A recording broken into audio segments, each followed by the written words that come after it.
Hey guys, welcome back to Yoda Reads 12.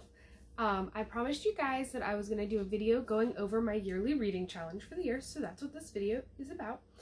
As a reminder, or for anybody new, my name is Jennifer Bishop, and I absolutely love reading, so that's why I started this channel. Today's episode will be focused solely on this reading challenge. I will give you guys some of the books I'm going to read for it, but mostly I'm just going to go over each of the prompts and try to kind of explain why I picked them. And any other questions afterwards, feel free to just send me a message or comment down below. Either one's fine. So I've already showed you guys the reading challenge in the last video, and there will be a link below for you to click on to go to the Instagram post where the full challenge is at. As a reminder, I did set it up. Every week of the year has a prompt. You do not have to read them in that order. It's just set that way to kind of help mood readers be able to follow along with it and not get discouraged. It also, like if you jump and do, like number 43 is thriller. If you read a thriller on the beginning of the year, it's okay to go ahead and count that and go and mark that one off. So the first challenge is a book set in winter. Pretty easy, right? Well, the problem is a lot of times books don't tell you when they're set. It can be any book that's set in wintertime, as long as you know for sure it's set in winter. And just once you read a book set in winter, you can mark that one off. Second is a science fiction novel. For me, the science fiction novel I'm actually currently reading is The Martian. I talked about reading this in my last video. It is in honor of Science Fiction Day, which was actually on the 2nd. And so that's kind of one of the reasons I picked that prompt for this month. The third one is a book with snow on the cover. So I'm going to be reading The Death Cure by James Dashner for that one, since there is snow on the cover. Again, just you look at a cover of a book, find snow, there you go, it counts. It can even be if there's multiple different versions of a cover, as long as one of the covers has snow on it, then it'll count. The fourth one, I set it up every 4 books. You can either read an ARC, which is an advanced reader copy, or you can read the prompt. I set it up that way because a lot of big readers get ARCs, whether from authors or other channels that there are. And so that way, if you have a really big old stack of ARCs you need to read, this kind of helps you get through those as well. So number 4 is it can either be an ARC or a book-to-movie adaptation in 2021. For me, I'm going to be reading The Nightingale by Kristen Hanna. I have an ebook of it, and that movie's coming out this year, so if you need a recommendation, there's one right there. Also, feel free to, on my Instagram channel, every month I'm going to post a graphic with the prompts. So those first 4 I just mentioned, I already posted on my Instagram, and I have where people can recommend books that fit those prompts. So if you're struggling, or you just want to help other people out, then you can feel free to go comment or read what others have put. I will also try each month to give recommendations and to kind of help people out as well. Number 5 is a romance novel for February. Obviously, Valentine's Day is in February. Number 6 is borrowed from a library. If I remember correctly, there's a week or day in February that's National Library Day, and so that's why I borrowed from a library. It can be from the Libby, or I think there's other apps you can do with your library, or an actual physical copy of a book. Obviously, I'm not going to be like it has to be a physical copy, considering not everyone can get to a library easily. The 7th one is an African-American author, because February is Black History Month. Number 8 is, again, an ARC, since it's the next of the 4, or a book with less than 100 pages, so a short story. So for that one, my favorite book series is Artemis Fowl, and there's this little short story called The Seventh Dwarf that I have never read, and so this is actually what I'll be reading, so I'm actually really excited about it. The next one, number 9, is an ebook. Simple, it just has to be ebook format. The next one is borrowed from a friend, and then number 11 is a female author. Again, super easy to figure out. Number 12 is ARC or set in another country. If you live in the United States, it needs to be set in England or Ireland or China or anywhere else other than the United States. you don't live in the United States, just somewhere that you don't live. So if you live in England, obviously don't read a book set in England. For 13, I actually included this in here, I think 4 times. It's a book of your choice, because sometimes it gets overwhelming trying to fill all these prompts and, oh, I have to check this box and this box. So it's simply just a book that you just want to read and nobody can tell you otherwise.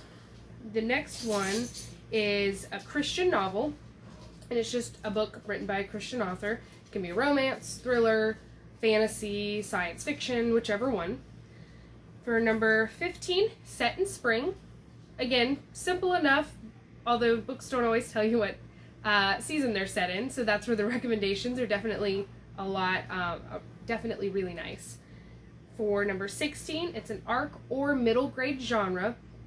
You can look up genres for books on Goodreads. I think you have to use like the web browser version of it if you have like an Android phone, but that they'll mostly tell you if it's a middle grade genre book, and that's just encouraging younger readers as well. For number 17, flowers on the cover. Again, one version of the book has to have flowers, that's it. 18, manga or a graphic novel. Number 19, an Asian or Pacific American author. For number 20, an arc or a book about a mom or with a mom, in honor of Mother's Day. For number 21, an audiobook. Again, simple enough. If you don't listen to a lot of audiobooks, feel free to reach out to me. I can show you some pathways or methods to get audiobooks to listen to. I do recommend at least trying one out of maybe a book you really like, because I didn't used to think I'd like audiobooks, and now I'm usually listening to an audiobook at the same time while reading another book. I do it while I do chores, driving, stuff like that, and it kind of helps me read more and keeps me more engaged. So number 22 is a book about equality or freedom. Number 23, about a dad, Father's Day. Again, it can just be about a dad or with a strong dad character. Obviously not like, oh, I have a dad, and that's the only mention. Like, there's an actual dad present in the book. For number 24, an arc or a book about the military. Number 25, set in summer. Number 26 is another book of your choice, so there's the second one. For 27, a patriotic novel in honor of 4th of July. 28, an arc or where characters go swimming. So that one's a super easy one, except when you look up a book with characters that go swimming, it's not that easy anymore because nobody ever mentions that in their descriptions of books. So kind of a fun prompt that will definitely be nice if you know books with characters who go swimming to add like recommendations and stuff. I actually know a few. I think the sequel to Kill a Mockingbird, I think there's swimming in it, thinking off the top of my head, and there's obviously a lot more. That's one I know for sure I remember. A number 29 is a book about parents. Again, either about or with a strong parental presence. It doesn't have to be only the parents are the main characters, just they have to be very strongly present in the book. Number 30 is a paperback. So I'm a hardback person. I do own a lot of paperbacks just because I love books and I can't afford all hardback books, but pretty much it just has to be the paperback version of a book. And so that one's really simple. Number 31, characters go on vacation. Again, a pretty simple one to fill. Number 32 is either an arc or a book with a hospital in it. And this can be just like they go to the hospital for like a day or two and that's it. Or it can be the entire book is set in a hospital, just as long as there is a hospital inside the book. Number 33, a book you know you will love. So there's those certain authors or series that we just know we're going to love when they come out with a new book.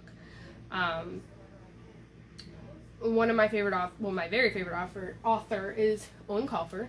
So anytime he has a book come out, I definitely have to read it. But another author that I have recently fallen in love with is Stephanie Garber. She writes the Caraval series, and she actually has a new book coming out this year that I'm really, really excited about. And that would be a book that I know I'm going to love because I absolutely love her writing style. So just one that you know for sure you're going to love before you even crack the cover. Number 34 is set in a school. It can be set in a teacher that works in like an elementary school. It can be set in middle school, a high school, college, which technical school, just as long as there is a school setting, it qualifies. Number 35 is a book about grandparents. Again, just has to at least have grandparents strongly present in the book. It does not have to be grandparents as the main characters. Number 36 is an arc or a comic book. Number 37, set in fall.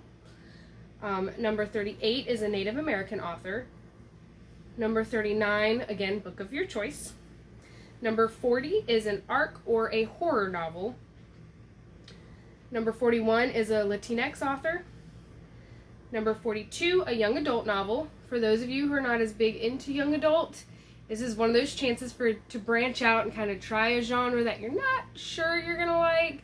And this is also a good time to say, hey, these are the types of books I typically like. What's a young adult novel you'd recommend that kind of goes along with this mindset, basically? And that's a good way to kind of dive in without diving too far into a genre. Number 43 is a thriller. Different from horror, you can usually see the genre difference when you look up on Goodreads. Number 44 is an arc or a mystery novel. Again, it's similar but different than thriller and horror. Number 45 is a debut novel. So for those who don't know, a debut novel is an author's first novel. So the very first book they've ever published, wrote, whatever. That's what would qualify as a debut novel. Typically, all you have to do is go to Goodreads and the first book that they ever published, there you go. There's actually a lot of really good debut novels that I didn't know were debut novels until I looked it up. Number 46 is a book with high technology. This would be a good one kind of to look up a definition of, because it's kind of hard to explain. But basically, it's not going to be set like in the medieval times. Or if it is set in the medieval times, it's going to have like a twist where they have robots or something. So typically high technology is going to be like either there's robots or cyborgs or flying vehicles, stuff like that. For 47, a book about being thankful. This one it's kind of a loose interpretation, just finding a book that focuses on thankfulness. This is definitely one I'm going to have to look up a lot of ideas and recommendations for, because I don't have one that comes to mind at all for this one. So if you have any, please put the recommendation down below or on my Instagram, either one, because I would love to know some good ones for that. Number 48 is an arc or a nonfiction novel. One thing you'll find out, I am not a huge nonfiction fan. I like stories. I just do. And there are some great nonfiction stories. To me, there's not as many, I guess, if that makes sense. So I have a few nonfiction novels that I am definitely going to try to read throughout the year.